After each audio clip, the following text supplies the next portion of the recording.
Can I just say how much I love Isekai Quartet? There is something so amazing about seeing Valentine's Day applied, especially to ReZero characters, but Konosuba, Overlord, Saga of Tiny the Evil.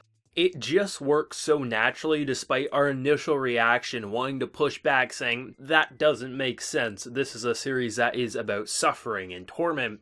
There's no reason why these characters should ever get chocolate and have it work out. But man, we gotta love Isekai Quartet for existing, because not only did this probably have my favorite ReZero moment to date, and it was just a single image during the credits there, but just the entire episode and just seeing characters I was not expecting to pop up, or at least not pop up as basically the love guru, and I'm just like, yes, there's no other option, but I was never expecting that. This has to be one of those episodes that I am very, very curious. For those who have no experience with ReZero, what did you think of this man? I have to know, because this man is such a creepy, lovable bastard in ReZero. I always called him Betelgeuse back in the day, because I just never could say his name, and a bunch of people who couldn't say his name were just like, you know what? We're going to call him Betelgeuse, because he just gives off that vibe, and the name just kind of lends itself to naturally be kind of memed in that way, and I'm always going to call him Betelgeuse. It just, for whatever reason, it's that little like inside joke from back in the ReZero days, back when Season 1 aired in 2016.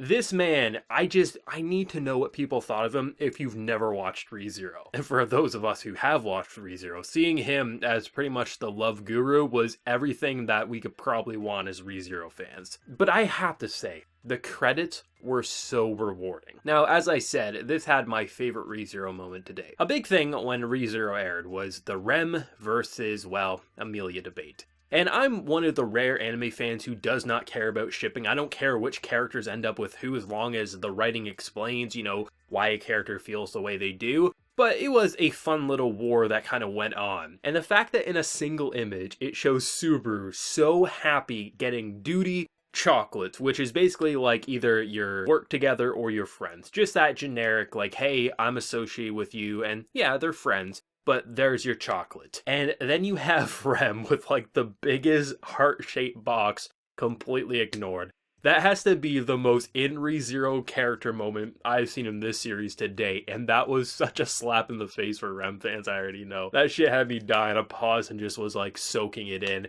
Or then you just see like which characters are the most popular, who got the most chocolates in the school, or just, you gotta love the Konosuba family, right? I mean, for as much as they bicker and for as much as a hell that they cause Cosma, at the end of the day, in those simple moments, they really do come together as like a family, kind of like sisters and, potential love interests. It's just like this mixed and match of just like chaotic mess, but at those very simple moments, you just say, they probably are the most connected out of any group in this show, even though they probably want to bite each other's heads off. And most likely, literally, they probably would if you push them a little too far. Like, that entire credit sequence was such a rewarding experience. And just like the way the episode ends is with Ainz being like, I can't eat chocolate. This show, I don't understand. Like, even if you love the source materials as much as most of the fans do, it just kind of feels like this is literally the original authors a little too on the nose, and that's what makes it so damn amazing. The idea of Valentine's Day, it's a corporate holiday, that's what it is. It's all about making as much money to kind of like say how much you love someone.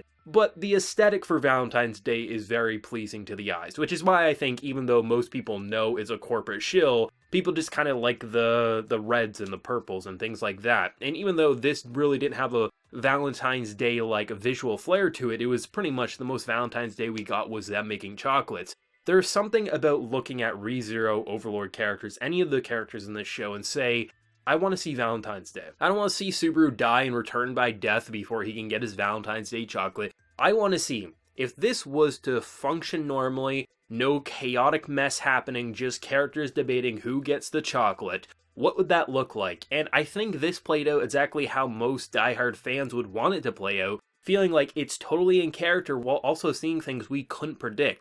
Who would have expected that, yes, Cosma being a bit of an asshole, of course, we expect that in him manipulating, say, hey, you want chocolate from girls? Just scream, I want chocolate, give me Choco. Of course, like that is a Cosma moment, but I wasn't expecting it to be applied to Saga of Time the Evil characters and how this man got annihilated and just Oh man, I just, like, that's like the little extra that you just never can predict. You can definitely write scenes with these characters, but not to the same level that they just did in this episode. And that's what's so fantastic, especially because a lot of times when anime have like holiday specials, most of the time, if you're lucky, you'll get one of those holiday specials falling in the time frame that is actually happening in the real world. And since this show is airing just before Valentine's Day itself, it's nice that because it's not being adapted from something, they can make whatever episode they wanted. If Isekai Quartet Season 3 airs in like a fall season before Halloween, I'm sure there will be a Halloween episode or something like that.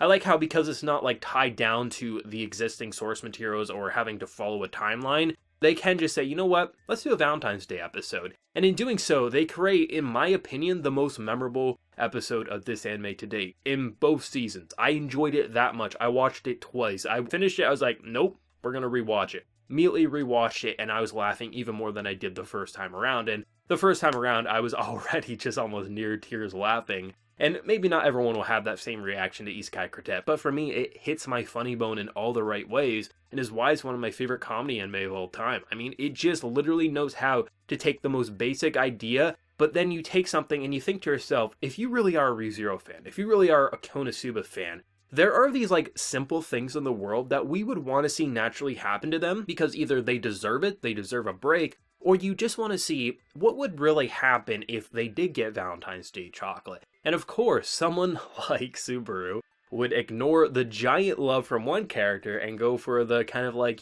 friendship love for the other because, his heart wants what it wants and just, he's not going to just say, okay, you love me, I'm going to give you right back. No, he's like, I like Amelia. I love Amelia. It's going to hurt fans, but that's what he wants. And it just feels like that's exactly how Valentine's Day should go for ReZero. Especially with where they left us off with season 1 and things like that. It's just like, those are the moments that are just so sweet. And seeing Beetlejuice, I mean, the man, you kick off the episode with him and just seeing him chibiified and just like in such a... It felt so weird to watch him because you kind of wanted to like slap him away. You're like, this is even in some ways more horrifying than what we saw in the original anime. But at the same time, you feel like he's kind of this guardian angel, and you're kind of feeling to yourself, okay, this is Isekai Quartet. Whether you were a villain, whether you're a good person, bad person, neutral person, we're in a school now. Everything, it's kind of, the rules are broke. And then you see what type of chocolate they made, and you think to yourself, that's an Overlord chocolate. That would work for Ainz, but at the same time, holy shit, you are twisted. And I don't know if I'm the only one. I totally was just expecting Ainz to be able to eat the chocolate or something, even though, like, he can eat chocolate. I was just like, this is Isekai Quartet. I wasn't even thinking about the limitations that his body has, and then the episode ends with that. Literally, the episode starts off by pretty much manipulating with love to make chocolate for someone who can never eat the chocolate in the first place, which just kind of feels like this roundabout way to be like, yeah, he's still twisted in his own way, but, he had good intentions, I guess. The show, I kind of wish we could get an Isekai Quartet season of just holiday specials, because holiday specials are some of my favorite content for any show, whether it's anime, live action, sitcoms, whatever it is. There's something about just like taking Halloween or Christmas, Valentine's Day, St. Patrick's Day, right? All of those days, it just like, I could have no love for them in the actual day-to-day life that I live. Just seeing the way that a set changes or what the characters are doing, whether they're going off drinking or they're spending time with family and friends.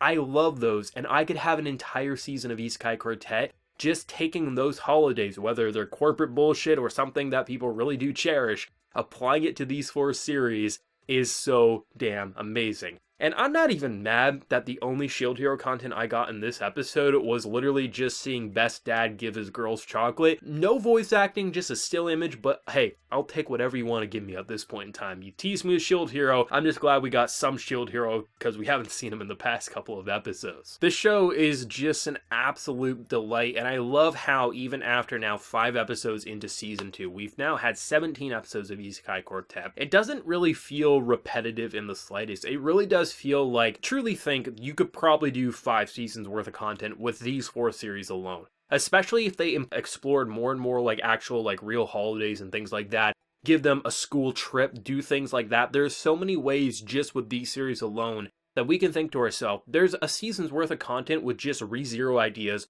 thinking of all the suffering that we experienced, what would happen if you got to experience this, and didn't have to return by death because of some unfortunate consequences and things like that. I really just keep thinking more and more about what this show can do. And, at this point in time, give me a field trip episode. Give me just all the different holidays throughout a season and just all the mixes and matches of characters and just how you can have such trollish natures, which you're like, that's so in character for Cosma, but then applied to a character who you're like, this is like a military general, this should never happen, but then you are like, you know what? It kind of makes sense based on the current setting and just the inexperience with the ladies, and then just seeing the horrible, horrible results. This show is utterly fantastic. And I think after this episode, the first episode of season 2, the credits just like the song played and we actually got voice acting and the scene continued to play. With this week's episode, we did get the song, but we just had still frames. I would love it if they just like found more and more ways to have the ending play, but keep giving us more content. Because even though it was a slideshow of still images, it kind of felt like the perfect way to wrap up the Valentine's Day special, because we didn't necessarily need to see these characters talking or moving.